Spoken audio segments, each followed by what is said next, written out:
اللہ الرحمن الرحیم باب الربا مکتبہ رحمانیہ کا صفحہ نمبر 84 اور بشرا کا صفحہ نمبر 119۔ قال وعقد الصرف ما وقع على جنس الأثمان يعتبر فيه قبض عوضه في المجلس۔ عقد الصرف کے آگے ما وقع على جنس الأثمان یہ بیع صرف کی تعریف ہے۔ یعتبر فیہ قبض عوضہ فی المجلس یہ بیع صرف کا حکم ہے، یا مختصراً بیع صرف کی تعریف اور اس کا حکم بیان کیا ہے۔ مزید اس کے دلائل وغیرہ آگے بیع صرف میں باقاعدہ آئیں گے، کیونکہ اتنی سی بات کا تعلق یہاں ہمارے موجودہ سبق کے ساتھ تھا، اس لیے اس کو اجمالاً عرض کر دیا ہے۔ اب ترجمہ سنیں۔ عقد صرف وہ ہوتا ہے جو ثمن کی جنس پر واقع ہو، یعنی سونا چاندی پر واقع ہو، درہم دینار پر واقع ہو، یہ عقد صرف ہے۔ اس کا حکم کیا ہے؟ یعتبر فیہ قبض، یعتبر یجب فیہ قبض عوضہ فی المجلس، مجلس کے اندر عوضین پر قبضہ کرنا واجب ہوتا ہے، واجب۔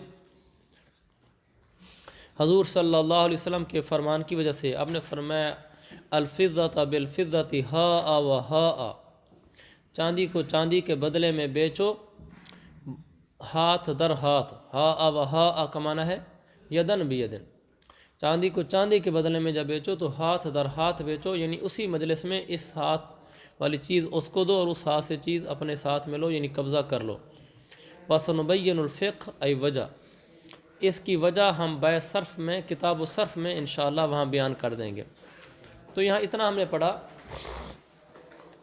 کہ جو ثمن ہے جیسے درہم اور دینار، آپ نے 100 درہم دیے اور آگے سے دینار لیے، یا دینار دیے اور آگے سے دینار لیے، تو بیع صرف کے اندر مجلس عقد کے اندر عوضین پر قبضہ کرنا ہوتا ہے۔ یہاں میں موجودہ زمانے کے لحاظ سے ایک دو بات عرض کرنا چاہتا ہوں۔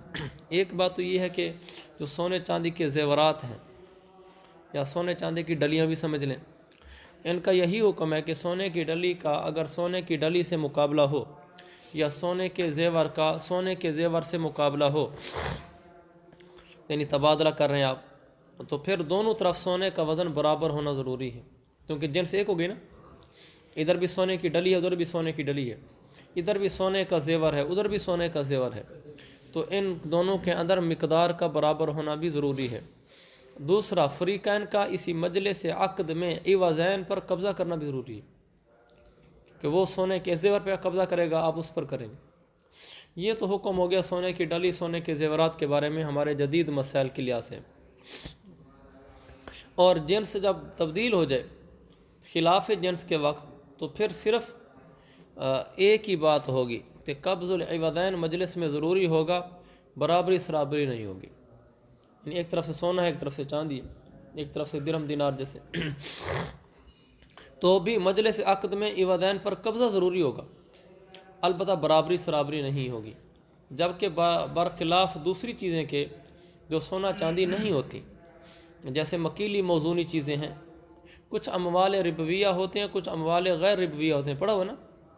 اموال ربویہ کا مطلب جو مکیلی اور موزونی ہوں، اور سونا چاندی یہ اموال ربویہ کہلاتے ہیں۔ جو معدودی ہوتی ہیں ان کو اموال ربویہ نہیں کہتے، کیونکہ ان میں قدر نہیں پائی جاتی، لہذا مال ربا ہونے کی وجہ نہیں پائی جاتی۔ تو جو چیزیں اب اموال ربویہ میں جہاں سونا چاندی ہے وہاں مکیلی موزونی چیزیں بھی ہیں، سونا چاندی میں تو مجلس عقد میں عوضین پر قبضہ ضروری ہے، تہ جنس مختلف ہو جائے، لیکن سونے چاندی کے علاوہ جو دوسری چیزیں ہیں جیسے مکیلی موزونی چیزیں ہیں، ان میں اگر آپ بیع کر رہے ہیں، مثلا گندم کے بدلے میں آپ نے گندم چاہے بیچی ہے، گندم کے بدلے میں چاہے آپ نے جو بیچے ہیں، یہاں ثمن تو نہیں نا، دونوں طرف سے سونا چاندی تو نہیں ہے، درہم دینار نہیں ہے، ایسے موقع پر عوضین پر قبضہ کرنا شرط نہیں ہوتا، عوضین کی تعیین کافی ہوتی ہے۔ فرق سمجھے؟ تو سونے کے بدلے میں چاندی بیچی، سونے کے بدلے میں سونا بیچا، مجلس عقد میں قبضہ ضروری ہے۔ لیکن اگر آپ نے یہاں سونا چاندی نہیں بیچا، دوسری چیزیں بیچی ہیں، مثلا گندم کے بدلے میں گندم بیچی ہے، چاہے اموال ربویہ ہے، گندم کے بدلے میں جو بیچا ہے اموال ربویہ ہے، اگر آپ نے اموال ربویہ ہے ان کے اندر بیع کر رہے ہیں تو ایسی صورت میں عوضین پر قبضہ شرط نہیں ہے، صرف تعیین شرط ہے۔ مثلا میرے پاس یہاں 1 کلو گندم پڑی ہے اور سامنے 2 کلو کھجور ہے، اب میں ان کی آپس میں بیع کرنا چاہتا ہوں۔ میرے پاس مبیع ہے اور آپ کے حذیفہ کے پاس ثمن ہے، اس کے پاس کھجور ہے اور میرے پاس گندم ہے۔ یا اگر ہم دونوں تعیین کر دینا، میں کہوں یہ والی جو گندم ہے آپ کو اس والی کھجور کے بدل میں بیچا، یہ 1 کلو ہے وہ 2 کلو ہے، تعیین ہو گئی، یہ والی بیچی ہے دوسری والی میں نے نہیں بیچی۔ وہ بھی کہہ دی یہ والی میں نے کھجور بیچی ہے دوسرے والی کھجور آپ کو نہیں بیچی۔ یہاں تعیین ہوگی، یہ کافی ہے۔ اگر مجلس عقد میں ہم نے قبضہ نہیں کیا اور مجلس برخاست کر کے چلے گئے، بعد میں آ کر ہم میں سے کسی نے قبضہ کیا تو ٹھیک ہے، اس میں کوئی حرج کی بات نہیں، تعیین ہی کافی ہوتی ہے۔ دیکھیں آگے یہی لکھا ہوا ہے، وما سواہو، سواہو کا مرجع جنس اسمان، تو یہ سمن کی بات گزری نا، اعلیٰ جنس الاسمان، جنس اسمان کے علاوہ جو باقی چیزیں ہیں، کون سی باقی چیزیں؟ مما فیہ الربا، وہ چیزیں جن میں سود ہوتا ہے، یعنی اموال ربویہ ہیں۔ کون سی ہیں؟ کل مکیلات والموزونات، جیسے مکیلی موزونی چیزیں، سوى الحجرین، حجرین سے مراد سونا چاندی، سونا چاندی کے علاوہ جو مکیلی اور موزونی چیزیں ہیں مما فیہ ربا، جن میں ربا جاری ہوتا ہے، اموال ربویہ ہوتی ہیں۔ یعتبر فیہ التعیین ولا یعتبر فیہ التقابض، اس میں تعیین واجب ہوتی ہے، تقابض واجب نہیں ہوتا مجلس کے اندر، جو میں نے آپ کی تشریح ابھی عرض کر دی ہے۔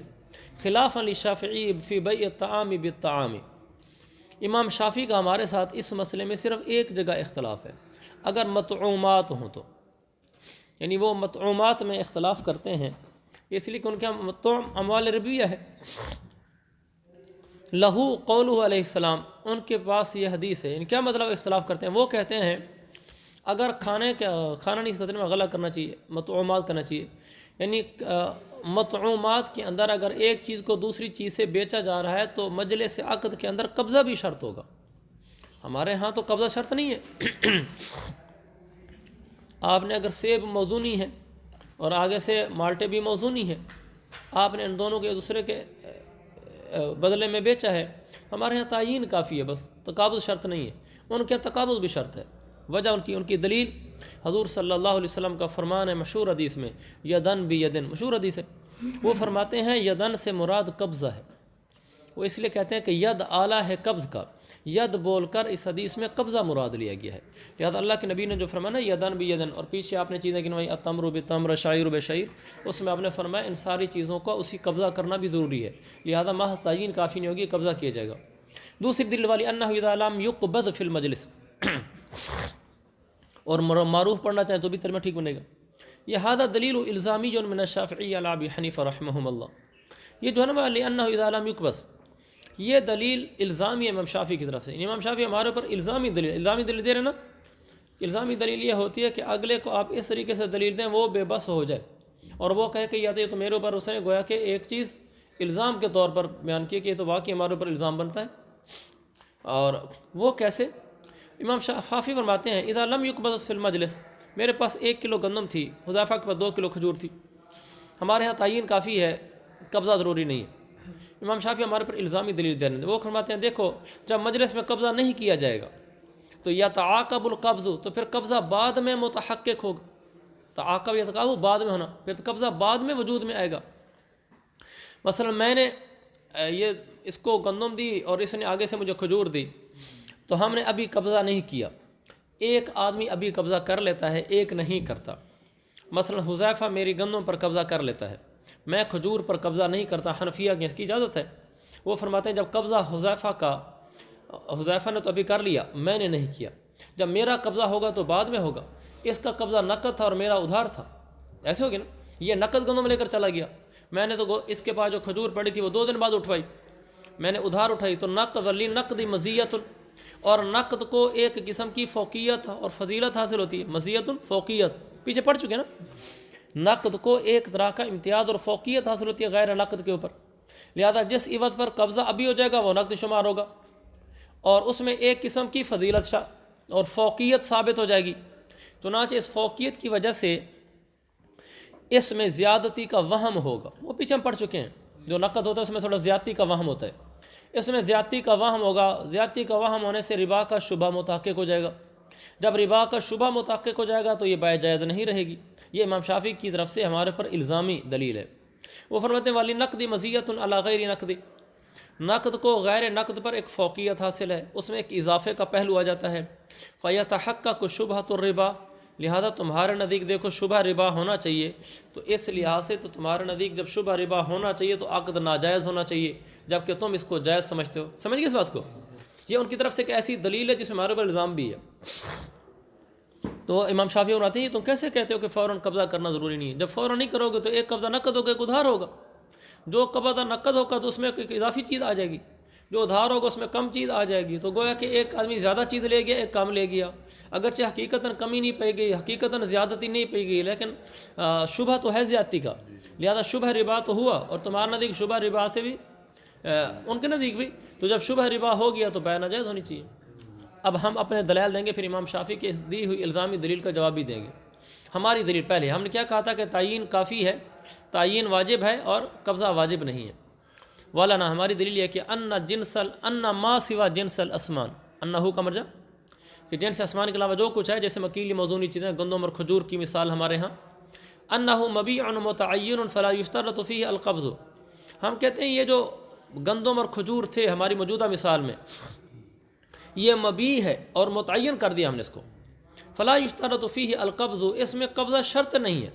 کیوں؟ نیچے قاعدہ لکھا ہوا ہے فإن كل ما هو متعین لا یشترط فیہ القبض، یہ بناء کا بین السور ہے، کیونکہ ہر وہ چیز جو متعین ہوتی ہے اس میں قبضے کی شرط نہیں ہوتی۔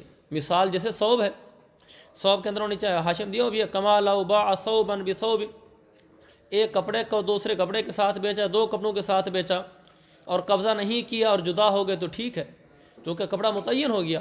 یہاں بھی ایسے ہی حکم ہے۔ وہذا، اور ہم نے یہ کہا کہ عدم اشتراط القبض فیما یتعین، بین سور دیکھ رہے ہو، یہ عنایہ اور بنایہ کا ہے کہ جو چیزیں متعین کرنے سے متعین ہو جاتی ہیں ان میں قبضہ کرنا شرط نہیں ہوتا۔ ابھی ہم یہ پڑھ رہے ہیں نا، قبضہ کرنا شرط نہیں ہے، تعین کافی ہے۔ یہ ہم نے کیوں کہا؟ اس لیے کہ لأن الفائدۃ المطلوبۃ انما هو التمکن من التصرف، کیونکہ عقد سے مطلوبہ فائدہ ہوتا ہے تصرف پر قدرت پانا، التمکن من التصرف، تصرف پر قدرت پانا۔ عقد سے کیا فائدہ ہمیں مطلوب ہوتا ہے؟ تاکہ تصرف پر قدرت ہو، یعنی عقد اس لیے کیا جاتا ہے کہ جو چیز میں نے خریدی ہے اس خریدی ہوئی چیز میں تصرف کرنے پر قادر ہوں، اس خریدی چیز پر میں جو تصرف کرنا چاہوں، اس کو بیچنا چاہوں، ہبہ کرنا چاہوں، مجھے اس پر قدرت ہونی چاہیے، یہ عقد سے فائدہ ہے۔ تو عقد سے فائدہ ہوتا ہے تصرف پر قدرت پانا۔ وَيَتَرَتَّبُ ذَلِكَ، ذَلِكَ کا مشار الیہ التمکن من التصرف، اور یہ تمکن من التصرف اس کا ترتب ہوتا ہے تعین کے اوپر، بین السور فلا حاجت الی القبض، لہذا قبضے کی ضرورت نہیں۔ خلاصہ ہماری دلیل کا یہ ہوا کہ عقد بیع سے مقصود، عقد بیع سے مطلوب جو فائدہ ہوتا ہے وہ ہوتا ہے تصرف پر قدرت حاصل ہو جائے، اور تصرف پر قدرت کا تعلق تعین کے ساتھ ہے، کہ جب اس نے تعین کر دی کہ بھائی میری گندم میں، میری کھجور میں سے یہ والی 2 کھجور آپ کی ہے، تعین ہوگی، تو اب میرے لیے اس پر تصرف کرنے کی قدرت حاصل ہو گئی، میں جب چاہوں اس کھجور میں سے کوئی دانے اٹھا کے کھا لوں، میں جب چاہوں اس میں سے کسی اور کو اٹھا کے دے دوں، چونکہ تعین ہو گئی ہے۔ تو جو عقد سے تصرف، جو عقد سے فائدہ مطلوب ہوتا ہے وہ تعین سے بھی مجھے حاصل ہو رہا ہے، قبضہ کرنے کی ضرورت نہیں ہے۔ یہی لکھا انہوں نے لأن الفائدۃ المطلوبۃ بالعقد انما هو التمکن من التصرف ويترتب ذلك أي التمکن على التعیین فلا حاجت الى القبض بخلاف الصرف، برخلاف بیع صرف کے۔ ہم نے کیا کہا کہ اگر سونا چاندی ہوگا تو وہاں قبضہ کرنا ضروری ہوگا۔ وہاں کیوں؟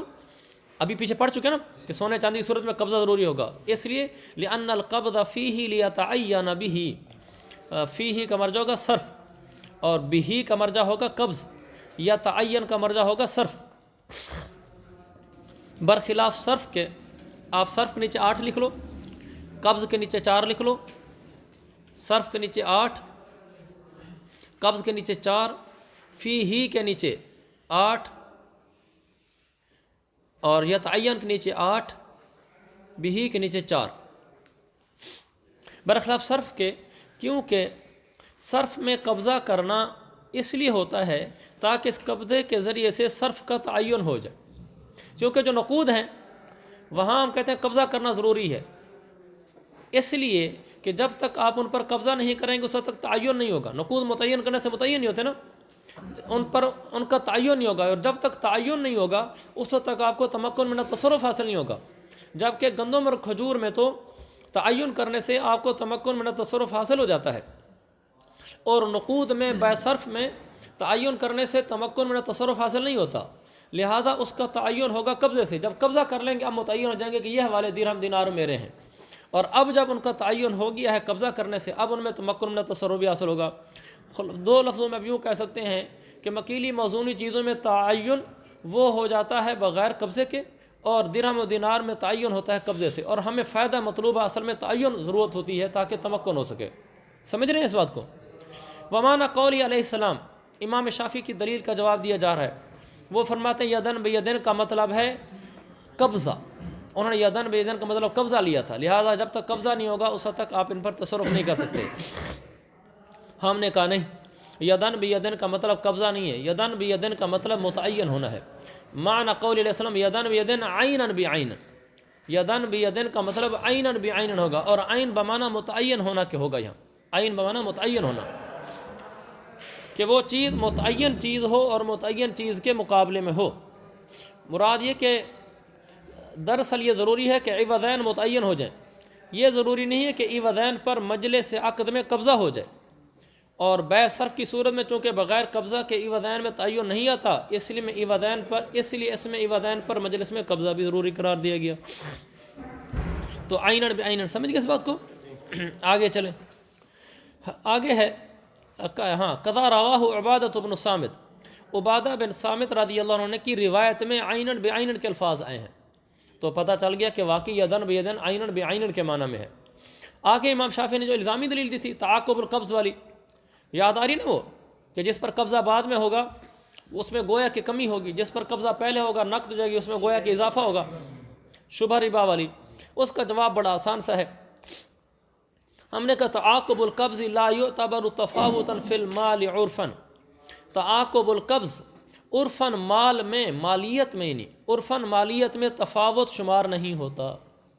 یعنی عرف کے اندر یہ نہیں ہوتا کہ ایک آدمی نے کسی چیز پر پہلے ہاتھ ڈال لیا، دوسرے نے بعد میں ہاتھ ڈالا نا، قبضہ آگے پیچھے ہوا، تو اس سے مالیت میں فرق پڑ جاتا ہو کہ جس نے پہلے چیز اٹھا لی اس کی چیز مہنگی ہو جاتی ہے، جس نے بعد میں چیز اٹھائی اس کی چیز سستی ہو جاتی ہے. تعاقب قبض اسی کو کہتے ہیں نا، کہ ایک کا قبضہ پہلے ہوا ایک کا بعد میں ہوا. پہلے اور بعد میں قبضہ ہو جانے سے مالیت میں فرق نہیں پڑتا. بخلاف نقد والمؤجل، برخلاف نقد اور ادھار کے، برخلاف نقد اور ادھار کے. اس لیے کہ نقد والی چیز کی قیمت اور ہوتی ہے اور ادھار والی چیز کی قیمت اور ہوتی ہے. ہم دیکھتے ہیں کہ نقد میں آپ کو تھوڑے پیسوں میں زیادہ چیز مل رہی ہوتی ہے، ادھار میں آپ کو زیادہ پیسوں میں تھوڑی چیز مل رہی ہوتی ہے. وہاں تو مالیت میں فرق ہو رہا ہوتا ہے. لیکن قبضہ کوئی پہلے ہاتھ لگا لے چیز کو، کوئی بعد میں ہاتھ میں لگا لے، عرفاً اس میں مال میں کوئی تفاوت نہیں ہوتا. تو جب عرفاً مال میں تفاوت نہیں ہوتا گویا کہ پھر دونوں کی مالیت برابر ہوئی. جب دونوں کی مالیت برابر ہوئی تو زیادتی کا شبہ بھی نہ ہوا، زیادتی کا شبہ نہ ہوا تو پھر شبہ ربا کیسے ہوگا؟ آگے وَيَجُوزُ بَيْعُ الْبَيْضَةِ بِالْبَيْضَتَيْنِ وَالتَّمْرَةِ بِالتَّمْرَتَيْنِ وَالْجَوْزَةِ بِالْجَوْزَتَيْنِ. بڑا آسان سا مسئلہ ہے. وہ فرماتے ہیں ایک انڈے کی بیع دو انڈوں کے بدلے میں جائز ہے، اور ایک کھجور کی بیع دو کھجوروں کے بدلے میں، ایک اخروٹ کی بیع دو اخروٹوں کے بدلے میں. لِانْعِدَامِ الْمِعْیَارِ، اس لیے کہ اس میں معیار نہیں پایا جا رہا. معیار کا کیا ترجمہ ہوتا ہے؟ قدر نہیں پائی جا رہی. فَلَا يَتَحَقَّقُ الرِّبَا، لہذا یہاں سود نہیں متحقق ہوگا. کیسے معیار نہیں پایا جا رہا؟ بیضہ بالبیضتین میں معیار کیسے نہیں پایا جا رہا؟ یہ عددی ہیں، سمجھ گئے؟ اس لیے معیار اس میں قدر نہیں پائی جا رہی. التمرہ بتمرتین یہ تو عددی نہیں ہے. اس کی وجہ یہ کہ نصف سا سے، ہاں شاباش، یہ نصف سا سے کم ہے ایک کھجور دو کھجور کے مقابلے میں. اگرچہ کھجور عددی نہیں ہے موزونی ہے، لیکن یہ نصف سا سے کم ہے، لہذا یہاں بھی معیار نہیں متحقق ہوگا. اور الجوزہ بالجوزتین یہ بھی عددی ہے، تو اس لیے اس میں بھی معیار نہیں ہوگا. اور اگر یہ موزونی ہو تو پھر اس کا ہم یہی حکم کہیں گے کہ نصف سا سے کم ہے. جی اخروٹ بعض علاقوں میں عددی ہے، جن علاقوں میں عددی ہے وہاں یہ حکم ہوگا، جن علاقوں میں موزونی ہے وہاں نصف سا سے کم ہے. والشافعی رحمہ اللہ یخالفنا فیہ، ان تینوں مسئلوں میں انڈا کھجور اور اخروٹ تینوں میں امام شافعی ہماری مخالفت کرتے ہیں. ہم کہتے ہیں نا جائز ہے، امام شافعی ہماری مخالفت کرتے ہیں، وہ کہتے ہیں ناجائز ہے. کیوں؟ لوجود طعم علی ما مر، اس لیے کہ اس میں طعم کھانے پینے کی لت پہ جا رہی ہے، کھانے پینے کی چیزیں ہیں، جیسا کہ پیچھے یہ گزرا کہ امام شافعی کے نزدیک علت ربا مطعومات میں طعم ہوتی ہے، لہذا چونکہ اس میں طعم پایا جا رہا ہے اس لیے یہاں پر جائز نہیں ہوگا۔ وَيَجُوزُ بَيْعُ الْفَلْسِ بِالْفَلْسَيْنِ بِأَعْيَانِهِمَا عند ابی حنیفہ رحمہ اللہ و ابی یوسف رحمہ اللہ، ایک پیسے کی بیع دو پیسوں کے عوض بِأَعْيَانِهِمَا ان دونوں کو متعین مشار الہ کر کے کرنا یہ جائز ہے امام صاحب اور امام یوسف کے نزدیک۔ دیکھو ایک ہے سونا اور چاندی، درہم اور دینار، یہ اصطلاحاً ثمن ہے، اور ثمن کے اندر آپ پڑھ چکے ہیں کہ ایک درہم کی بیع 2 درہم سے نہیں ہو سکتی۔ تو ایک تو ان لوگوں کے ہاں درہم و دینار رائج تھے، ایک ان کے ہاں پیسے رائج تھے۔ پیسہ کیا چیز ہے؟ پیسہ یہ کہ پیتل کا ایک سکہ ہوتا تھا، پیتل کا ایک ٹکڑا، جیسے ہمارے 5 روپے کا سکہ نہیں ہوتا، تو 5 روپے سکہ کوئی درہم دینار تو نہیں ہے، سونا چاندی تو نہیں ہے۔ تو ان کے ہاں پیتل کا ایک ٹکڑا ہوتا تھا جس کو انہوں نے اپنے عرف میں اس کو ثمن قرار دے رکھا تھا، بالکل ایسے جیسے ہم نے 5 روپے کو ثمن قرار دے رکھا ہے، حالانکہ یہ نہ سونا ہے نہ چاندی۔ اچھا، تو میں یہ عرض کر رہا تھا کہ جیسے ہمارے ہاں 5 روپے کا سکہ ہے، اب یہ درہم دینار یعنی سونا چاندی کا نہیں ہے، پھر بھی ہم اس کو ثمن مانتے ہیں، اور شریعت نے جس کو جن سے آسمان کا بھی گزرا ہے وہ تو درہم و دینار کو کہا ہے، سونا چاندی کو کہا ہے۔ اب جو چیز ایسی ہے کہ جو شرعاً درہم و دینار نہیں ہے، سونا چاندی نہیں ہے، پھر بھی لوگ اس کو ثمن مانتے ہیں، ان کے بارے میں شرعی حکم کیا ہوگا؟ حالانکہ حقیقتاً تو وہ ثمن نہیں ہے۔ تو یہاں فلس بالفلسین کا یہ مطلب ہے کہ ان کے یہاں پیتل کے ایک ٹکڑے کو سکہ، پیتل کے ایک سکے کو یعنی ایک ٹکڑے کو پیسہ کہا جاتا تھا۔ اب ایسے موقع پر اگر کوئی ایک پیسہ دے کر 2 پیسے بیچنا چاہتا ہے لیکن متعین کرتا ہے، کہتا ہے بھی دیکھو یہ والا 1 روپے کا سکہ پیسہ، 1 پیسہ، تمہارے پاس یہ ہے والے 2 پیسے، متعین مشار نہ رہ کے کہتے ہیں میں اس 1 پیسے کو ان 2 پیسوں کے بدلے میں بیچ رہا ہوں۔ اس میں اختلاف ہے۔ تو میں عرض کر رہا تھا کہ یہ شیخین کے نزدیک جائز ہے، اور امام محمد فرماتے ہیں یہ بھی جائز نہیں ہے۔ ان کی دلیل امام محمد کی، وہ فرماتے ہیں لِأَنَّ الثَّمَنِيَّةَ فِي الْفُلُوثِ تَثْبُتُ بِإِصْطِلَاحِ الْكُلِّ مِنَ النَّاسِ، کیونکہ فلوس یعنی وہ پیتل کے ٹکڑے، ان میں جو اب ثمنیت آ گئی نا، لوگ اس کو پیسہ سمجھتے ہیں، جیسے ہم 5 روپے کے سکے کو پیسہ سمجھتے ہیں، ثمن سمجھتے ہیں۔ تو امام محمد فرماتے ہیں فلوس میں جو ثمنیت ہے وہ ثابت ہوتی ہے تمام لوگوں کی اصطلاح قائم کرنے سے، یعنی معاشرے کے جتنے لوگ ہیں سارے ایک اصطلاح قائم کر لیتے ہیں کہ یہ ہمارے ہاں ثمن ہے۔ جیسے اب ہم سب پاکستانیوں نے 5 روپے کے سکے پر اصطلاح قائم کر دی ہے کہ ہم سب اس کو ثمن مانتے ہیں۔ یہ خلقتاً ثمن نہیں ہے، اس نیچے لکھا ہے لا خلقتاً نہیں ہے، لیکن تمام لوگوں کی اصطلاح مان لینے سے ہے تو پھر اس کو ثمن مان لیا جاتا ہے۔ فلا تبطل هذه ثمنیة باصطلاح هذین العاقدین، یہ میں مرجع بتا دی ساتھی، لہذا ان 2 عاقدین کی اپنی بیٹھ کر اصطلاح قائم کر لینے سے اس کی ثمنیت باطل نہیں ہوگی۔ لعدم ولایتہما علی غیرہما من الناس، کیونکہ ان 2 آدمیوں کو اپنے علاوہ باقی تمام انسانوں پر کوئی اختیار حاصل نہیں ہے، چونکہ سب انسانوں نے مل کر اصطلاح قائم کی تھی ان کی ثمنیت پر۔ اب یہ 2 آپس میں بیٹھ جاتے ہیں، میں حذیفہ، ہم کہتے ہیں کہ چونکہ یہ خلقتاً تو ثمن ہے نہیں ہے، تو ہم لوگوں کی قائم کردہ اصطلاح کی وجہ سے ثمن ہے، ہم نے اس کو ثمن مان لیا ہے، تو ہم ان کی ثمنیت ختم کر دیتے ہیں۔ ہم کہتے ہیں چلو جی یہ ثمن نہیں رہے، یہ پیتل کا ٹکڑا پیتل کا ٹکڑا ہے، تمہارے پاس بھی پیتل کا ٹکڑا پیتل کا ٹکڑا ہے، لہذا ثمنیت چونکہ رہے نہیں، عددی ہو گئے ہیں، میں 1 دے کر 2 خرید لیتا ہوں۔ امام محمد فرماتے ہیں یہ کیسے کر رہے ہیں؟ اس لیے کہ ثمنیت کی اصطلاح تو تمام لوگوں کی وجہ سے قائم ہوئی تھی، یعنی 2 آدمیوں کا بیٹھ کر اپنی اصطلاح بنا لینا کہ ہم ثمنیت نہیں مانتے، یہ معتبر نہیں ہوگا، اس لیے کہ ان 2 کو اس بات کا اختیار نہیں ہے کہ باقی سب لوگوں کے اوپر ہی اپنا کوئی اختیار قائم کر کے اور ان کی سب کی مشترکہ قائم کردہ اصطلاح کو ختم کر دیں۔ سمجھ گئے اس بات کو؟ وَإِذَا بَقِيَتْ أَثْمَانًا، لہذا چونکہ ان 2 آدمیوں کے اصطلاح ختم کرنے سے تمام لوگوں کی قائم کردہ اصطلاح ختم نہیں ہو سکتی۔ وَإِذَا بَقِيَتْ أَثْمَانًا، لہذا جب یہ ثمن کے طور پر ہی باقی رہ گئے، کیونکہ ثمنیت تو ختم نہیں کی جا سکی ان دونوں سے، لا تتعین، جب ثمن ہی باقی رہ گئے تو پھر یہ متعین کرنے سے متعین نہیں ہوں گے، چنانچہ ان کا یہ کہنا کہ اس 1 پیسے کے بدلے میں یہ والے 2 پیسے خریدتا ہوں، یہ جائز نہیں ہوگا۔ فَصَارَ هَذَا الْبَيْعُ، یہ بیع بالکل ایسے ہوگی جیسے 2 نظیر ہیں۔ پہلی نظیر کما اذا کانا بغیر اعیانہما، جیسے یہ دونوں طرف کی چیزیں یہ بغیر آیانہما ای بغیر تعینہما، یہ بغیر تعین کے ہوتے۔ مثلا یہ نہ ہوتا کہ یہ والا ایک پیسہ، ابھی میں نے یہ کہا تھا کہ متعین مشار لہ کر کے بیچ رہے ہیں تو پھر اختلاف ہے، اگر غیر متعین ہو جائیں تو پھر اختلاف نہیں ہے، پھر جائز نہیں ہوتا۔ تو امام محمد فرماتے ہیں یہ ایسے ہو گئے جیسے یہ بغیر آیان کے ہوں، یعنی جیسے میں نے حذیفہ کے ساتھ کہا چلو کوئی ایک پیسہ میں آپ کو کوئی 2 پیسوں کے بدلے میں بیچتا ہوں، تو اس صورت میں ہمارے نزدیک یعنی امام ابو حنیفہ کے نزدیک بھی جائز نہیں ہے۔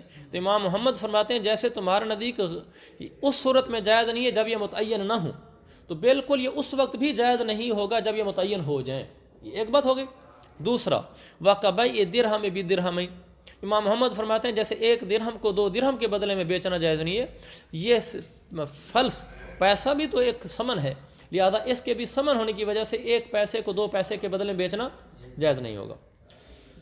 آگے شیخین کی دلیل یہ کریں کہ اذا باقیت اسمانا لا تتعین کی تشریح کر دیں۔ دیکھیں جب امام محمد رحمۃ اللہ علیہ نے فرمایا کہ ان کی ثمنیت 2 آدمیوں کے ختم کر دینے سے ختم نہیں ہوگی، وَإِذَا بَاقِيَتْ أَثْمَانًا، لہذا جب یہ ثمن کے طور پر اب باقی رہے، ان کی یعنی ثمنیت یہ 2 آدمی ختم نہیں کر سکے، جب یہ ثمن کے طور پر باقی رہے تو لا تتعین، یہ متعین کرنے سے متعین بھی نہیں ہوں گے۔ جب یہ متعین کرنے سے متعین نہیں ہوں گے، پیچھے مسئلہ اس کے بارے میں چل رہا ہے کہ جب یہ دونوں متعین ہوں مشار الیہ ہوں پھر ان کی بیع کرنا جائز ہو جاتی ہے۔ یہ فرماتے ہیں پھر یہ متعین کرنے سے متعین نہیں ہوں گے، ثمن رہیں گے، اور جب متعین کرنے سے متعین نہیں ہوں گے ثمن ہو جائیں گے تو ایسی صورت میں 1 پیسے کا 2 پیسے کے بدلے میں بیچنا جائز نہیں ہوتا، چونکہ ثمن متعین کرنے سے متعین نہیں ہوتی، اور جب ثمن متعین کرنے سے متعین نہیں ہوتی تو ثمن میں کمی بیشی کے ساتھ بیع بھی جائز نہیں ہوتی، کہ مثلا آپ 1 درہم دے کر 2 درہم نہیں لے سکتے چونکہ وہ ثمن ہے۔ یہاں بھی یہی حکم ہوگا۔ آگے کہا بھی فسارا، لہذا فسارا، لہذا یہ بیع ایسے ہوگی کما اذا کانا بغیر اعیانہما، جیسے یہ غیر متعین ہوتے، تو جیسے یہاں بھی تو لا تتعین آ رہا ہے، اب ثمن ہونے کی وجہ سے متعین نہیں رہے، تو یہ ایسے ہو گئے جیسے اے شیخین تم کہتے ہو کہ غیر متعین ہو تو بیع جائز نہیں ہوتی اس صورت میں، اب بھی تو لا تتعین ہو رہا ہے تو اب بھی بیع جائز نہیں ہوگی۔ دوسرا یہ ایسے ہو گئے کہ جیسے 1 درہم کے بدلے میں 2 درہم کی بیع جائز نہیں، کیونکہ وہ ثمن ہے، تو امام محمد نے تو ثابت کیا کہ یہ ثمن ہے، لہذا اب بھی 1 پیسے کی 2 پیسے کے بدلے میں بیع جائز نہیں ہوگی۔ وَلَهُمَا، شیخین فرماتے ہیں ان ثمنیۃ فی حق المتعاقدین فی الفلوس تثبت باصطلاحہما، شیخین فرماتے ہیں کہ ان دونوں کے حق میں ان عبارت میں یوں ہے ان ثمنیۃ فی الفلوس فی حقہما، یوں ہے کہ ان فلوس کے اندر ثمنیت متعاقدین کے حق میں تثبت باصطلاحہما، آگے بنا میں لکھا ہے لا باصطلاح الناس، وہ ان دونوں کی اصطلاح کی وجہ سے ثابت ہو رہی ہے، لوگوں کی اصطلاح کی وجہ سے ثابت نہیں ہو رہی، اس لیے کہ ان دونوں نے بھی تو اس پہ رضامندی کا اظہار کیا کہ ٹھیک ہے ہم اس کو ثمن مانتے ہیں، ان دونوں نے ثمن مانا اس سکے کو تو وہ ثمن بن گیا، تو جو گویا کہ ان دونوں کی اصطلاح کی وجہ سے اس سکے میں پیتل کے ٹکڑے میں ثمنیت قائم ہو گئی تھی۔ اذ لا ولایۃ للغیر علیہما، ان کے دونوں کے حق میں اس کی ثمنیت ثابت ہوتی ہے ان کی اصطلاح قائم کرنے سے، کیونکہ اذ لا ولایۃ للغیر علیہما، کسی بھی شخص کو ان دونوں پر کوئی اختیار حاصل نہیں ہے کہ وہ ان سے منوا سکیں کہ تم اس کو پیسے مانو۔ اگر یہ کہہ دیتے ہیں مثلا باہر کے جیسے لوگ ہمارے ملک میں آگے وہ کہتے ہیں ہم اس کو پیسے نہیں مانتے، ہم نے کاغذ کے ٹکڑوں کو جو پیسے مانا ہوا ہے یہ ہماری اصطلاح ہے کہ ہمارے نزدیک یہ پیسے ہوں گے، ہم نے 5 روپے والے سکے کو پیسہ مانا ہوا ہے، ثمن مانا ہوا ہے، یہ ہماری اصطلاح ہے۔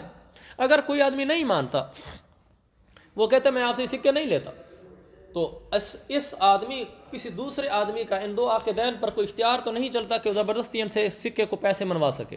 وہ اگر نہیں ماننا چاہتا وہ کہتے ہیں میں اس کے بدلے میں سونا چاندی ہی لوں گا، تو کسی کو اختیار نہیں ہے کہ اس پر منوائے، اس لیے کہ سونا چاندی تو قرآن حدیث نے ثمن کہا ہے، باقی چیزوں کو ثمن تو قرآن حدیث نے نہیں کہا۔ ہمارے 5 روپے کے سکے کے کاغذ کے بنے وہ خاص نوٹ کو جس پر قاعدہ بنا ہوتا ہے یہ لکھا ہوتا ہے، اس کو ثمن ماننا تو قرآن حدیث نے نہیں کہا، یہ تو ہم نے خود اصطلاح قائم کر لی ہے۔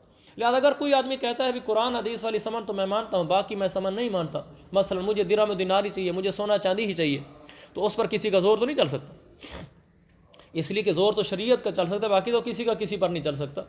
اس لیے وہ کہتے ہیں جب ان سکوں کے اندر فلسین کے اندر ثمنیت ثابت ہوئی تھی وہ تو ان عاقدین کی اپنی اصطلاح کی وجہ سے ہوتی، یعنی انہوں نے مان لیا تھا ٹھیک ہے یہ سکے ہیں، ان کی اپنی اصطلاح کی وجہ سے سمنیت اس لیے حاصل ہوئی تھی اذ لا ولایت للغیر علیہما، کیونکہ ان دو کے علاوہ کسی اور شخص کو تو ان پر اختیار ہی نہیں ہے کہ وہ ایک شریعت میں غیر ثابت شدہ سمن کو ان کے لیے سمن منوا سکے۔ انہوں نے اپنی رضامندی سے، اپنی اصطلاح سے اس کو سمن مان لیا تھا۔ جب اپنی رضامندی سے، اپنی خوشی سے ان کو سمن مانا تھا، فَتَبْطُلُ هَذِهِ ثَمَنِيَّةُ بِإِصْطِلَاحِهِمَا، لہذا اب ان دونوں کے اپنی خوشی، اپنی رضامندی، اپنی اصطلاح قائم کر لینے سے یہ سمنیت باطل بھی ہو جائے گی۔ جیسے ان کی اصطلاح سے سمنیت ثابت ہوئی تھی، اسی طرح ان کی اصطلاح بنانے سے سمنیت باطل بھی ہو جائے گی۔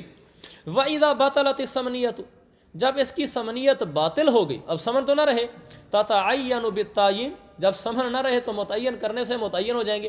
اوپر لکھا ہوا وَتَعُودُ عُرُوزًا، جب متعین کرنے سے متعین ہو جائیں گے تو پھر یہ سمن نہ رہے، پھر یہ عروض بن جائیں گے، یعنی سامان بن جائیں گے، کیونکہ سامان متعین کرنے سے متعین ہوتا ہے۔ تو اس لیے ثابت ہوا کہ یہ جب ان کی سمنیت ختم ہو گئی ہے تو اب متعین کرنے سے متعین ہو جائیں گے۔ جب انہوں نے دونوں کو متعین کر کے ایک کے بدلے میں دو بیچ دیے، سمن تو رہے نہیں، جب سمن تو رہے نہیں، وہ تو پیتل کے ٹکڑے بن گئے ہیں، اور پیتل کے ٹکڑے بن گئے ہیں گویا کہ وہ سامان بن گئے ہیں۔ جب وہ سامان بن گئے ہیں، ایسی صورت میں اگر ایک چیز دے کر دو چیزیں خرید رہا ہے تو جائز ہے، کیونکہ سمنیت ہوتی تو جائز نہ ہوتا، سمنیت نہیں رہی تو اب وہ جائز ہو گیا ہے۔ البتہ یہاں ایک اشکال بنتا ہے، تو میں عرض کر رہا تھا، البتہ یہاں ایک اشکال ذہن میں فوراً اٹھ رہا ہے، اور مجھے بھی اٹھ رہا ہے، آپ کو بھی شاید اٹھ رہا ہوگا، کہ دیکھو ادھر پیتل کا ٹکڑے تھے، ایک سکہ پیتل کا ایک ٹکڑا ہے، اس کے بعد پیتل کے دو سکے تھے، گویا کہ پیتل کے دو ٹکڑے تھے۔ ان دونوں نے جب اس میں سمنیت ختم کر دی، سمنیت کہتے ہیں جب ختم کر لی، تو چونکہ سمنیت کی وجہ سے ایک پیسے کے بدلے میں دو پیسے بیچنا ناجائز تھا، اب ہم نے سمنیت جب ختم کر دی ہے تو اب تو ایک پیسے کے بدلے میں دو پیسے بیچنا جائز ہونا چاہیے۔ اشکال اس پر یہ ہو رہا ہے کہ جب آپ نے سمنیت اس کی ختم کر دی اور یہ عروض بن گئے، عروض بننے کے بعد تو یہ پیتل کے ٹکڑے بن گئے، کیونکہ سمنیت تو نہیں رہنا، اب تو وہ پیتل بن گئے نا، پیسہ تو اب اس کو ماننے کے لیے تیار نہیں۔ جب یہ پیتل کے ٹکڑے بن گئے تو پیتل تو موزونی ہوتا ہے، جب پیتل موزونی ہوتا ہے تو ایک پیتل کا ٹکڑا، ادھر بھی پیتل کا ٹکڑا، جنس ایک ہے نا، اور پیتل موزونی ہوتا ہے۔ جب یہ موزونی ہے تو ان دونوں کے وزن میں فرق ہے، ایک سکہ اور دو سکے کے وزن میں، جب ان کے وزن میں فرق ہے تو آپ کا پھر متفاضلاً بیچنا جائز نہیں ہونا چاہیے۔ دونوں طرح سے دیکھو نا، جنس ایک ہے، قدر بھی ایک ہے، جنس ایک ہے کہ دونوں پیتل ہیں، قدر ایک ہے کہ دونوں موزونی ہیں، تو ایسی صورت میں کمی بیشی کے ساتھ نہیں بیچ سکتے۔ تو ایسی صورت میں پھر آپ کیوں کہتے ہیں کہ ایک سکے کے بدلے میں دو سکے لینا جائز ہے؟ چلو ٹھیک ہے، سمنیت نہ مانو، موزونی تو بن گیا نا، موزونی ماننے کی وجہ سے اب اس کا بیع جائز نہیں ہونی چاہیے۔ اس کا جواب دیتے ہیں ولا یعود وزنیا، جب ہم ان کی سمنیت باطل کر دیں گے اب وہ دوبارہ لوٹ کر وزنی نہیں بنے گے۔ کیوں نہیں بنے گے؟ اس لیے کہ زبانی سمجھو، یہ تو ان کی اصطلاح کی وجہ سے ان کی سمنیت ختم ہوئی ہے نا۔ انہوں نے اصطلاح کس چیز پر ختم کی ہے؟ سمنیت پر۔ تو انہوں نے اصطلاح ختم کی ہے سمنیت پر، اور اصطلاح باقی رکھی ہے عددیت پر۔ انہوں نے اس کی سمنیت ختم کی ہے، کہا یہ سمن نہیں ہے، لیکن ہمارے ہاں یہ گنی جانے والی چیزیں ہیں، ایک سکہ، دو سکے، تین سکے، چار سکے، یعنی تولنے والی چیزیں نہیں ہیں۔ ان کی اصطلاح سمنیت پر ختم ہو گئی اور ان کی اصطلاح عددیت پر باقی ہے۔ جب عددیت پر ان کی اصطلاح باقی ہے تو ایک معدودی چیزوں میں ایک چیز کو دو کے بدلے میں بیچنا جائز ہوتا ہے، اس لیے وہ کہہ رہے ہیں لا یعود وزنیا، اب یہ وزنی بن کر دوبارہ نہیں لوٹے گا، موزونی بن کر۔ کیوں؟ لبقاء الاصطلاح ای اصطلاحہما، لبقاء اصطلاحہما علی العد، اس لیے کہ ان کی اصطلاح ابھی بھی معدودی ہونے پر باقی ہے۔ معدودی ہونے پر کیوں باقی ہے؟ موزونی ہونے پر ان کی اصطلاح کیوں نہیں آ رہی؟ اس کی وجہ اذ فی نقض ھذا الاصطلاح فی حق العد فساد العقد، اس لیے یہ عبارت یہ یوں تک ہے، اذ فی نقضہ فی حق العد، ایک ہی چیز سے اس کو بناؤ، آگے فساد العقد اس کو اگلا حصہ بناؤ عبارت کا، ان جملے کا، تاکہ سمجھنا آسان ہو۔ یعنی فی حق العد کا تعلق فی نقض ہی کے ساتھ ہے۔ اذ فی نقضہ فی حق العد، معدودی ہونے کے حق میں، اس اصطلاح کو توڑ دینے میں، معدودی ہونے کے سلسلے میں، معدودی ہونے کے حق میں یہ اصطلاح توڑ دینا، یعنی یہ کہہ دینا کہ معدودی بھی نہیں رہا۔ جب یہ کہیں گے معدودی بھی نہیں رہا تو پھر اس میں کیا ہوگا؟ فساد العقد ہوگا، عقد فاسد ہوگا نا۔ اذ فی نقضہ فی حق العد، کیونکہ معدودی ہونے کے حق میں ان دونوں کی اصطلاح کو توڑ دینے کے اندر تو عقد کا فساد لازم آ رہا ہے۔ فساد لازم آنا صاف نظر آ رہا ہے کہ پھر موزونی ہو جائیں گے، موزونی ہونے سے عقد فاسد ہو جائے گا۔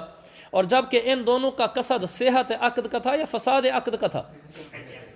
ایک دو عاقل بالغ آدمی باشعور آدمی صحت عقد کے لیے ان کی ثمنیت کو ختم کر رہے تھے، تو آپ نے پڑھا ہوگا پوری کوشش ہوتی ہے کہ عاقل بالغ آدمی کے عقد کو صحیح قرار دیا جائے، اور یہاں ان کے عقد کو صحیح قرار دیا جا سکتا ہے کہ اس کو معدودی باقی رکھا جائے۔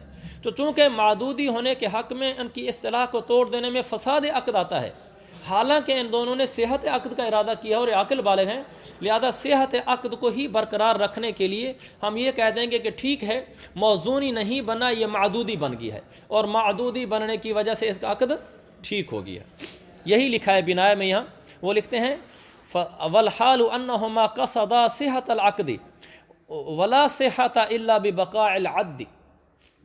اچھا فسارا، اب یہ کہتے ہیں بالکل ایسے ہوگا کل جوزتی بالجوزتین، جیسے ایک اخروٹ دو اخروٹ کے بدلے بیچو، جیسے ایک اخروٹ دو اخروٹ کے بدلے بیچنا اس میں معیار نہیں پایا جا رہا بیع جائز ہے، ایسے ایک سکے کو دو سکے کے بدلے میں بیچنا بھی بالکل جائز ہوگا۔ بخلاف النقود، یہ بھی ایک اشکال کا جواب ہے۔ اشکال کا جواب یہ ہے کہ یہ کہتے ہیں، نیچے دیکھو آیت نمبر 3، انہوں نے فرمایا تھا امام محمد نے کہ ایک درہم کے بدلے میں 2 درہم بیچنا جائز نہیں ہے۔ جب ایک درہم کے بدلے میں 2 درہم بیچنا جائز نہیں ہے تو پھر ایک پیسے کے بدلے میں 2 پیسے بیچنا کیسے جائز ہو گیا؟ یہ یاد آ گیا؟ اس کا جواب دینے بخلاف النقود، برخلاف نقود یعنی درہم و دینار کے، وہاں یہ جائز نہیں ہوگا ایک درہم کے بدلے میں 2 درہم بیچنا جائز، اور نہ ہی اس کو وہ توڑ سکتے ہیں اس کی ثمنیت کو، اس لیے لأنہا للثمنیت خلقتاً، اس لیے کہ نقود تو ثمنیت کے لیے خلقتاً ہوتے ہیں، وہ تو پیدائشی طور پر ان کو ثمن بنایا گیا، شریعت نے بھی بنایا، اور پیدائشاً ان کی تخلیقی ثمنیت کے لیے، تو اس کو یہ نہیں توڑ سکتے، یہ تو اس کی خلقتاً ثمنیت تھے نہیں، اصطلاح کی وجہ سے تھے، اصطلاح توڑ دی، لہذا ان دونوں میں فرق ہو گیا۔ دوسرا، امام محمد نے 2 باتیں کی تھیں، دیکھو لف و نشر غیر مرتب کے طور پر جواب دے رہے ہیں۔ امام محمد نے کہا تھا فصار هذا البيع كما اذا كان بغیر اعيانهما، اور دوسرا کہ وكبيع الدرهم بدرهمين، تو یہاں جواب دینے میں الٹا کر دیا ہے، کبیع درہم بدرہمین کا جواب پہلے دیا ہے اس لفظ سے بخلاف النقود لانها لثمنیت خلقتاً، اور کما اذا کان بغیر اعیانہما پہلے تھا، اور اس کا جواب یہاں بعد میں دیا ہے وبخلاف ما اذا کان بغیر اعیانہما۔ سمجھ آ رہی ہے؟ دوسرا جواب یہ دیا جا رہا ہے کہ امام محمد نے کہا تھا جب یہ غیر متعین ہوتے ہیں پھر بھی تو بیع جائز نہیں ہوتی، تو جیسے غیر متعین ہونے کی صورت میں بیع جائز نہیں ہوتی تو متعین ہونے کی صورت میں بھی جائز نہیں ہونی چاہیے، یہاں کیوں جائز ہو جاتی ہے؟ اس کا جواب دیتے ہیں بخلاف ما اذا کان بغیر اعیانہما، برخلاف اس صورت کے جب ایوازین غیر متعین ہوں پھر جائز نہیں ہے۔ کیوں؟ لأنہ کالئ بالکالئ، کیونکہ یہ ہے بیع الکالی بالکالی ہوگا۔ بیع الکالی بالکالی پڑھا ہوا؟ اچھا یہ پہلے تو پڑھ رہے ہیں۔ بیع الکالی بالکالی کا ترجمہ ہے بیع الدین بالدین، دین کی بیع دین کے ساتھ، یعنی ادھر بھی ما واجب فی ذمہ ہے ادھر بھی ما واجب فی ذمہ ہے، یعنی دونوں ادھار ہیں، آسان لفظوں میں ادھار کی بیع ادھار کے عوض میں، یہ جائز نہیں ہے شریعت میں، ادھار کی بیع ادھار کے عوض میں۔ وقد نہا عنہ، اللہ کے نبی نے اسے روکا ہے، حدیث میں ممانعت ہے ادھار کی بیع ادھار کے بدلے میں۔ تو یہ تو میں آپ کو بعد میں سمجھاؤں گا، یہ والی دلیل بخلاف ما اذا کان بغیر اعیانہما لانہ کالئ بالکالی۔ پہلے آپ کو یہ تو بتا دوں کہ بیع الکالی بالکالی ہوتی کیا ہے، اس کی ایک میں مثال دے دیتا ہوں تاکہ آپ کو پہلے سمجھ آ جائے بیع الکالی بالکالی کیا ہوتا ہے، پھر میں اس کو یہاں پر فٹ کروں گا تو آپ کو پتہ چل جائے گا کہ یہاں بیع الکالی بالکالی ہو رہی ہے۔ بیع الکالی بالکالی کا مطلب بیع الدین بالدین، ادھار کی بیع ادھار کے بدلے میں، ادھر سے ثمن بھی ادھار اور مبیع بھی ادھار۔ اس کی مثال جیسے بیع سلم کے اندر مبیع تو ادھار ہوتا ہی ہے نا، میں نے حذیفہ کے ساتھ بیع سلم کی، 5000 روپیہ میں نے اس کو نقد دیا اور اس سے 5 من گندم میں 4 مہینے بعد لوں گا، مبیع یہاں ادھار ہے نا، دین ہے، 4 مہینے بعد دے گا، اور میرے لیے بیع سلم میں شرط ہے، آپ آگے پڑھ لیں گے، بیع سلم کے صحیح ہونے کے لیے شرط ہے کہ پیسے اسی مجلس میں دیے جائیں، اسی مجلس میں، اس لیے کہ ادھر ادھار ہے مبیع، اور اگر ادھر ثمن بھی ادھار ہو جائے، میں اس کو یہ کہہ دوں کہ پیسے میں آپ کو ایسے مہینے بعد دوں گا اور گندم تم 4 مہینے بعد دو گے، تو یہ ثمن بھی میرا دین ہو جائے گا نا، اس کا میرے اوپر دین ہے 5000 روپیہ، میں نے 5000 اس کو دینا ہے، اور ادھر اس کی 5 من گندم دین ہے، تو بیع الدین بدین ہو گیا اور یہ ناجائز ہے۔ اس لیے بیع سلم کے صحیح ہونے کے لیے شرط ہے، لازم ہے کہ ثمن اسی مجلس میں قبضہ کرا دیا جائے تاکہ یہ نقد ہو جائے اور آگے سے مبیع دین ہو جائے، تو بیع الدین بالدین نہ ہو، بیع الدین بالنقد ہو جائے اور یہ جائز ہو جائے گا۔ اب سمجھ گئے؟ اب اس کے سمجھنے کے بعد بیع الکالی بالکالی کا سمجھنے کے بعد جب یہ کہتے ہیں یہ دونوں غیر متعین ہوں گے پھر یہ بیع الکالی بالکالی ہو جائے گا۔ اس لیے جب یہ غیر متعین ہو گئے تو میں نے اس کو کہا کہ میں نے آپ کو ایک سکہ بیچا ہے 2 سکوں کے بدلے میں، یہ سکہ میرے پاس کوئی متعین نہیں ہے کون سا میں نے سکہ دینا ہے، اور اس کے 2 سکے کوئی متعین مشار الیہ نہیں ہے کون سے دینے ہیں، تو گویا کہ یہ جملہ کہنے کے بعد بھی میں نے آپ کو کوئی ایک سکہ آپ کو کوئی 2 سکوں کے بدلے میں بیچ دیا تو اس پر 2 سکے لازم ہو گئے، اور میرے اوپر ایک سکہ لازم ہو گیا، کون سا ہو گیا یہ تو کوئی پتہ نہیں ہے، تو گویا کہ ابھی ہمارے اوپر دین ہو گیا، اس پر 2 سکے دین، میرے اوپر دین ہو گیا 1 سکہ دینا، اور اس پر دین ہو گیا 2 سکے دینا۔ دین وہ ہوتا ہے ما واجب فی الذمہ، جو ذمے میں واجب ہو اور بعد میں ادا کرنا ہو، تو اس لیے چونکہ غیر متعین ہونے کی صورت میں یہ شمار ہو جاتے ہیں ادھار شمار ہو جانے کی وجہ سے جانبین سے ادھار پایا جا رہا ہوگا، اس لیے بیع ناجائز ہے جب یہ غیر متعین ہوتے ہیں۔ بخلاف ما اذا کان بغیر اعیانہما لانہ کالئ بالکالئ، کیونکہ جب دونوں عوضین غیر معین ہوں گے تو دونوں پھر خود بخود ادھار شمار ہو جائیں گے، اور ادھار شمار ہو جانے سے بیع الدین بالدین ہو جائے گا۔ آگے وبخلاف ما اذا کان احدہما بغیر عینہ، اور برخلاف اس صورت کے جب ان دونوں میں سے ایک غیر معین ہو۔ اوپر کیا لکھا ہوا؟ جواب عن القسمین ہاں یہ جگہ تھوڑی سی مشکل ہے کہ باقی 2 قسموں کا جواب ہے، باقی 2 قسمیں کدھر سے آ گئیں؟ ادھر سے ہمیں کوئی نظر ہی نہیں آ رہی کہ باقی 2 قسمیں کون سی ہیں جن کا جی یہ ملتی نہیں ہیں۔ اس کا جواب یہ ہے کہ فرض کردہ 4 قسموں میں سے 2 قسمیں باقی رہ گئیں۔ بیع الفلس بالفلسین کی فرض کردہ 4 صورتیں، ہم اس کی 4 صورتیں فرض کر لیتے ہیں، اور بنتی بھی 4 ہیں جو صورتیں فرض کی جا سکتی ہیں۔ فرض کردہ 4 صورتوں میں سے 2 صورتوں کے حکم بیان ہو چکے، جو باقی 2 صورتیں ہیں ان کا ایک ہی جواب ہے۔ اب کون سی 4 صورتیں فرض کردہ ہیں بیع الفلس بالفلسین کی؟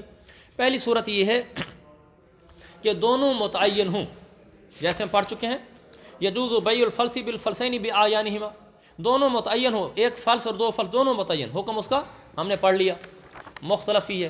دوسری صورت یہ کہ دونوں ما اذا کان بغیر اعیانہما، دونوں غیر متعین ہوں، یہ متفق علیہ مسئلہ ہے کہ اس میں دونوں کے نزدیک بیع جائز نہیں ہوتی۔ اب 2 صورتیں اور رہ گئیں، 2 صورتیں اور یہ رہ گئیں۔ پہلی صورت یہ تھی کہ میرا 1 سکہ اور حذیفہ کے 2 سکے، یعنی میرا مبیع اور اس کا ثمن، یہ دونوں متعین تھے۔ دوسری صورت میرا مبیع غیر متعین، اس کا مبیع بھی غیر متعین۔ تیسری صورت میرا مبیع متعین، اس کی ثمن غیر متعین۔ چوتھی صورت اس کے بالکل برعکس، میرا مبیع غیر متعین، اس کا ثمن متعین۔ اب یہ 2 قسمیں باقی رہ گئیں، ان دونوں کا ایک ہی جواب ہے، اس لیے کہہ رہے ہیں بخلاف جواب عن القسمین الباقیین، سمجھ آ گیا؟ بخلاف ما اذا کان، برخلاف اس صورت کے اذا کان احدہما بغیر عینہ، جب ان دونوں میں سے کوئی بھی ایک غیر متعین ہو، چاہے میرے والا سکہ غیر متعین ہو چاہے اس والا غیر متعین ہو، تو دونوں قسموں کا جواب ہو جائے گا نا۔ برخلاف اس صورت کے جب ان دونوں میں سے کوئی بھی ایک غیر متعین ہو، اس صورت میں بیع جائز نہیں ہوتی۔ کیوں؟ لأن الجنس بانفرادہ یحرم النساء، کیونکہ اکیلی جنس پائی جانا یہ ادھار کو حرام قرار دے دیتا ہے۔ دیکھو ہم دونوں میں سے جس کا بھی غیر متعین ہو جائے گا وہ ادھار ہو جائے گا نا، ابھی ہم نے پڑھا ہے جو غیر متعین ہوگا وہ ادھار ہو جائے گا۔ اب ہم دونوں میں سے مثلا میرا سکہ غیر متعین ہے، تو میرا سکہ غیر متعین جو ہوا یہ ادھار ہو گیا، اور وہ جو مجھے دے رہا ہے وہ نقد ہو گیا، اور ان دونوں کی جنس ایک ہے کہ نہیں ہے؟ کیونکہ میرے والے سکے کی جنس بھی پیتل ہے اور اس کے سکے کی جنس بھی پیتل ہے، اور جنس جب ایک ہو تو ادھار کے ساتھ معاملہ کرنا جائز نہیں ہوتا، کیونکہ جو بھی ایک اس میں سے غیر متعین ہوگا وہ ادھار شمار ہو جائے گا، اور جب ادھار شمار ہو جائے گا گویا کہ یہ بیع ادھار کی ہو رہی ہے، یعنی ایک آدمی نقد دے رہا ہے اور دوسرا اس کے بدلے میں ادھار وصول کر رہا ہے۔ اور ہم نے پڑھ لیا لأن الجنس بانفرادہ، جب اکیلی جنس پائی جا رہی ہو تو اس صورت میں یحرم النساء، وہ ادھار کو حرام قرار دے دیتا ہے، چونکہ ہم دونوں میں سے جو ایک طرف بھی غیر متعین ہوگی وہ ادھار ہو جائے گی، اور ایک چیز ادھار ہوگی اور ایک نقد ہوگی، جبکہ دونوں کی جنس ایک ہے، اور جنس ایک ہو تو ادھار جائز نہیں ہوتا، اس لیے یہ صورتیں دونوں جائز نہیں ہوں گی۔ یہ جو مسئلہ ہم نے ابھی پڑھا ہے یجوز بیع الفلس بالفلسین باعیانہما، اس مسئلے سے متعلقہ ہمارا جو جدید مسئلہ ہے وہ ہے ہمارے موجودہ ملکوں کی موجودہ کرنسیاں، جیسے مثلا ہمارے پاکستان کی کرنسی روپیہ ہے، سعودیہ کی کرنسی ریال ہے، تو ان کے باہمی تبادلے کی صورت میں کیا شرعی حکم ہوگا؟ اس بارے میں یہ 3 کتابیں ہیں، فقہ البیوع صفحہ نمبر 718، اور فقہی مقالات جلد نمبر 1 صفحہ نمبر 31، اور اسلام اور جدید معیشت صفحہ نمبر 127۔ اس میں اس کا یہ حکم لکھا ہوا ہے، جس کا خلاصہ یہ ہے کہ ایک ملک کی کرنسی کا تبادلہ کرتے وقت ایک ملک کی کرنسی کا تبادلہ کرتے وقت تفاضل جائز نہیں ہے۔ ایک ملک کی کرنسی، جیسے مثلا پاکستان کے اندر روپے کا تبادلہ روپے سے کرایا جا رہا ہے، تو اس میں تفاضل جائز نہیں ہے، یعنی کوئی 1000 روپیہ دے کر 1100 روپے نہیں لے سکتا، جس سے معلوم ہوا کہ کوئی 1000 روپیہ نیا دے دیتا ہے اور 1100 روپے پرانے لے لیتا ہے، تو یہ جائز نہیں ہوگا، چونکہ ایک ملک کی کرنسی ہے اور ایک ملک کی کرنسی ایک ہی جنس ہوتی ہے۔ روپیہ ایک جنس ہے اور دوسرے ملک کی کرنسی وہ دوسری جنس ہو جائے گی، مثلا روپیہ ایک جنس ہے اور ریال یہ دوسری جنس ہو جائے گا۔ یوں نہیں کہا جائے گا کہ روپیہ بھی ثمن ہے اور ریال بھی ثمن ہے لہذا یہ ایک ہی جنس ہو جائیں گے، ایسا نہیں ہے۔ حضرت شیخ الاسلام صاحب کی یہی تحقیق ہے اور اسی پر ہی فتویٰ ہے کہ ہر ملک کی کرنسی الگ ایک جنس ہے۔ چنانچہ ایک ملک کی کرنسی کا تبادلہ کرتے وقت تفاضل جائز نہیں ہے اور مجلس عقد میں عوضین پر قبضہ بھی شرط ہے۔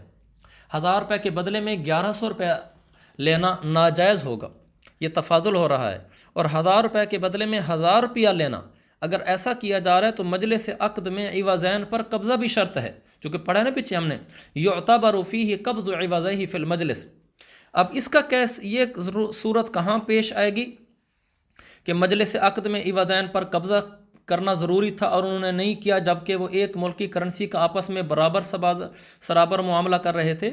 یہ ایسے ہوگا کہ جیسے ایک آدمی نے کسی کو 500 روپیہ دیا اور کہا اس کے بدلے میں مجھے 500 روپے دو۔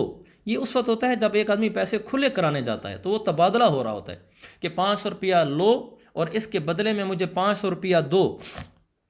تو ایسی صورت میں یہ حکم تو اس نے ٹھیک ہے پورا کر لیا کہ 500 دے کر اس نے اضافی نہیں لیا، تفاضل نہیں کیا، جائز ہو گیا، لیکن یہ بھی اس پر لازم ہے کہ اسی مجلس عقد میں عوضین پر قبضہ کیا جائے، یعنی اس نے جو 500 روپے کا نوٹ دیا اگلے آدمی کو وہ اسی مجلس میں قبضہ کرے اور اگلا آدمی اس کے بدلے میں 500 روپے کھلے کر کے 100 والے جو 5 نوٹ دے گا مثلا اس کو، یہ بھی اسی مجلس میں قبضہ کیے جانے چاہیے۔ تو اس سے ہمیں معلوم ہوا کہ پیسے کھلے کراتے وقت بھی ضروری ہے کہ تساوی اور تقابض کا خیال رکھا جائے، یعنی پیسے کھلے کراتے وقت بھی تساوی اور تقابض شرط ہے۔ اگر پورا 500 روپیہ کھلا اس کے پاس نہ ہو بلکہ 300 روپیہ کھلا موجود ہو، تو اب حالانکہ ایک ہی مجلس میں پورے 500 پر قبضہ کرنا ضروری تھا، تو اس کا حل یہ ہے کہ پھر جس آدمی نے 500 روپیہ دیا ہے یہ آدمی 300 روپے میں تو تبادلہ کر لے، یوں کہے کہ بھائی یہ میں نے آپ کو 500 روپیہ دیا ہے، اس کے پاس چونکہ 300 ہے، یہ کہ جی 300 روپے میں تبادلہ کر لیتے ہیں، یعنی 300 کے بدلے میں مجھے 300 دے دو، اس 500 کے اندر 300 بھی تو ہے نا، 300 کے بدلے میں 300 دے دو اور باقی جو میرے 500 میں سے 200 بچتا ہے یہ تمہارے پاس بطور قرض ہے، یہ میں آپ سے پھر آ کر آدھے گھنٹے بعد لے لیتا ہوں۔ یہ اس لیے کہنا ضروری ہے کہ اوپر والا 200 قرض ہے، کیونکہ اگر ایسا نہیں کہے گا تو پھر یہ بیع غلط ہو جائے گی۔ اس کی وجہ یہ کہ اس نے 500 روپیہ دیا، اگر یوں کہا تھا کہ 500 کے بدلے میں 500 دو، اور اس نے تو آگے سے ادھار رکھ لیا، حالانکہ مجلس عقد میں عوضین پر قبضہ شرط تھا۔ 300 پر قبضہ تو ہو گیا، 200 روپیہ پر قبضہ مجلس عقد میں نہیں ہوا، اس نے کہا کہ 200 ابھی میرے پاس ہے نہیں، بعد میں آ کر لے لینا، گھنٹے بعد لے لینا، تو یہ ناجائز ہو گیا۔ اس کو جائز کرنے کا حیلہ یہ ہے جب اس نے کہا بھی میرے پاس 300 ہیں باقی 200 روپیہ بعد میں لے لینا، جبکہ یہ اس سے 500 روپے کا تبادلہ کرا رہا ہے، تو اب یہ کہہ دے اچھا بھئی ایسے کر لو کہ 300 میں تو تبادلہ کر لو، 300 کے بدلے میں مجھے 300 دے دو، جو اوپر والا 200 روپے ہے وہ 200 روپیہ بطور تبادلہ کہ آپ کے پاس نہیں ہے کہ مجھے بعد میں دو گے، بلکہ بطور قرض آپ کے پاس ہے، وہ ادھار ہو گیا آپ کے پاس، میں آپ کے پاس گھنٹے بعد آ کر وصول کر لوں گا۔ اب یہ جائز ہو جائے گا۔ دارالعلوم کراچی کا یہ فتویٰ ہے جو میں نے ابھی پیسے کھلے کرانے والا بتایا ہے، انہوں نے یہی فتویٰ دیا ہوا کہ پیسے کھلے کرانے میں یہ صورت اختیار کی جائے اگر اس وقت پورے پیسے کھلے نہ ہو رہے ہوں۔